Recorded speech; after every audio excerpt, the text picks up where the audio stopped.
Hello friends, welcome to the channel Info Train. दोस्तों, आज हमारी फाइनेंस मिनिस्टर श्रीमती निर्मला सीतारमण ने अगले वित्त वर्ष के लिए बजट प्रस्तुत किया। उन्होंने कहा, ये बजट अगले 25 साल भारत के विकास की दिशा तय करेगा।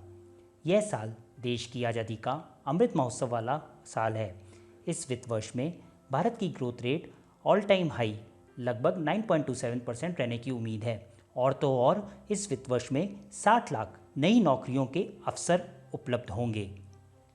वित्त मंत्री ने कहा कि इस वित्त वर्ष में पब्लिक इन्वेस्टमेंट में तेज वृद्धि हुई है और अगले वित्त वर्ष में भी निजी निवेश को और बढ़ावा देने का लक्ष्य है। वित्त मंत्री ने इस बजट में इकोनॉमी का ब्लूप्रिंट दिया है, जिसके जरिए भारत आज़ादी के 75 से 100 साल तक के विकास का सफर तय करेगा। 7 ग्रोथ इंजन वाले प्रधानमंत्री गति शक्ति योजना से रेलवे के विकास की दिशा तय की जाएगी। अगले 3 सालों में 400 नई वंदे भारत ट्रेनें पटरी पर उतरेंगी। इसके अलावा 100 प्रधानमंत्री गति शक्ति कार्गो टर्मिनल्स का विकास भी किया जाएगा। वित्त मंत्री ने कहा, हम पीपीपी मॉडल पर रेलवे के ढांचे को मजबूत करने का काम भी करेंगे। FY23 में 25,000 किलोमीटर नेशनल हाईवे बनाए जाएंगे। इस योजना पर 20,000 करोड़ रुपए खर्च किए जाने का प्रावधान किया गया है। वित्त मंत्री ने कहा, इस वर्ष किसानों से फसलों की रिकॉर्ड खरीद हुई है। FY22 में MSP के तहत 2.37 लाख करोड़ रुपए के अनाज की खरीद की गई है। उन्होंने साल 2023 को मोटा अनाज वर्ष घोषित किया है। FY23 में केमिकल फ्री नेचुरल फार्मिंग को भी प्रोत्साहित किया जाएगा। किसानों को ड्रोन के उपयोग के लिए बढ़ावा दिया जाएगा, जिससे वो आसानी से क्रॉप असेसमेंट कर सकें। उन्होंने कहा कि सभी प्रकार की कृषि भूमि को डिजिटलाइज किया जाएगा।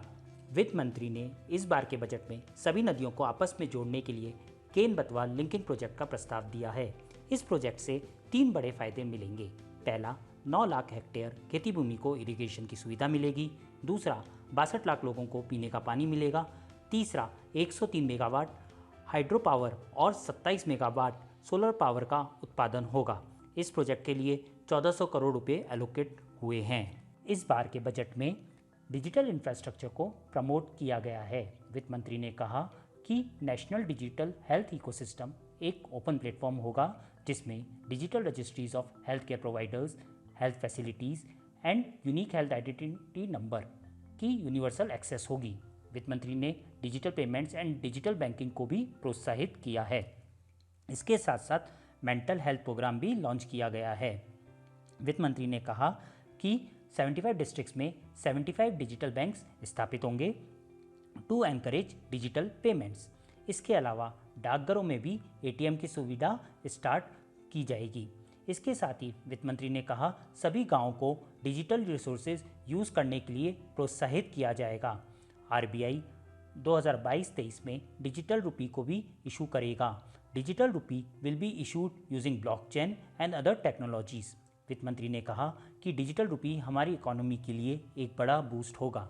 फाइनेंशियल ईयर 23 में प्रधानमंत्री ई-विद्या को भी बढ़ावा दिया जाएगा। इसके अंतर्गत 200 नए एजुकेशन चैनल्स को लॉन्च किए जाएगा। बजट में वित्त मंत्री ने डिजिटल यूनिवर्सिटीज़ की स्थापना करने की भी बात कही है। इस बजट में सैलरीड क्लास को कोई रिलीफ नहीं दिया गया है। पर्सनल इनकम टैक्स स्ट्रक्चर में कोई बदलाव नहीं किया गया। केवल करंट टैक्स रिलीफ को मार्च 2023 तक एक्सटेंड किया गया है।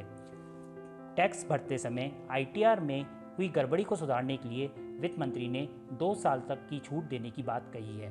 वित्त मंत्री श्रीमती निर्मला सीतारमण ने डिजिटल असेट्स पर टैक्स को लेकर बहुत बड़ा ऐलान किया है। उन्होंने कहा कि किसी भी virtual digital asset like crypto assets के इनकम पर अब से 30% टैक्स लगेगा। इसके अलावा वर्चुअल डिजिटल करेंसी के ट्रांसफ़र पे भी 1% TDS लगेगा। डिजिटल करेंसी को इस वित्त वर्ष में लागू किया जाएगा। अगर वर्चुअल असेट को गिफ्ट के रूप में दिया जाता है तो टैक्स उस व्यक्ति को देना पड़ेगा जिसे वो गिफ्ट मिला है। वित्त मंत्री ने कहा कि अगले वित्त वर्ष में गरीब तबके के लोगों के लिए 80 लाख नए घर बनाए जाएंगे। प्रधानमंत्री आवास योजना के लिए 48,000 करोड़ रुपए की रकम एलोकेट की गई है। AVGC सेक्टर यानी कि animation, visual effects, gaming and comic sector को भी वित्त मंत्री ने बढ़ावा दिया है। वित्त मंत्री श्रीमती निर्मला सीतारमण ने पूर्वोत्तर राज्यों के लिए प्रधानमंत्री पूर्वोत्तर विकास योजना लॉन्च की है। इसके तहत पूर्वोत्तर के 7 राज्यों में विकास कार्यों को गति दी जाएगी। वित्त मंत्री ने स्टार्टअप्स को मार्च 2023 तक टैक्स इंसेंटिव देने का ऐलान किया है। इसके साथ ही सरकारी कर्मचारियों को पेंशन में विशेष बेनिफिट दिए जाएंगे। वित्त मंत्री ने कहा कि अब दोनों central and state government employees को नेशनल पेंशन स्कीम में योगदान पर 14% तक टैक्स राहत मिलेगी। कॉर्पोरेट टैक्स भी 18% से घटाकर 15% किया गया है। बजट में भले ही इनकम टैक्स पर कोई राहत नहीं है, पर रत्न और आभूषण पर कस्टम ड्यूटी घटाकर 5% कर दी गई है। आर्टिफिशियल ज्वेलरी पर भी कस्टम ड्यूटी 400 रुपीज़ पर केजी कर दी गई है। इलेक्ट्रॉनिक्स पर लगने वाले टैक्स पर भी कमी की गई है। सरकार ने बजट में खेती से जुड़े उपकरणों को भी सस्ता किया है। वित्त मंत्री ने 5G मोबाइल सर्विसेज इसी साल शुरू करने के संकेत दिए हैं। वहीं मोबाइल फ़ोन और चार्जर भी सस्ते होंगे। इसके अलावा गांव में सस्ते ब्रॉडबैंड और मोबाइल के लिए 5% यूनिवर्सल सर्विस ऑब्लिगेशन फंड होगा। फाइनेंस मिनिस्टर श्रीमती निर्मला सीतारमन ने 3 योजनाएं लॉन्च करी हैं, जो हैं मिशन शक्ति, मिशन वात्सल्य और सक्षम आंगनवाड़ी। सक्षम आंगनवाड़ी योजना के तहत 2 lakh anganwadis will be upgraded for improving child health. छोटे एवं लघु उद्योगों के लिए सरकार ने 2 लाख करोड़ रुपए की घोषणा की है। अकॉर्डिंग टू अस, यह बजट अर्थव्यवस्था की रिकवरी के लिए काफ़ी महत्वपूर्ण है।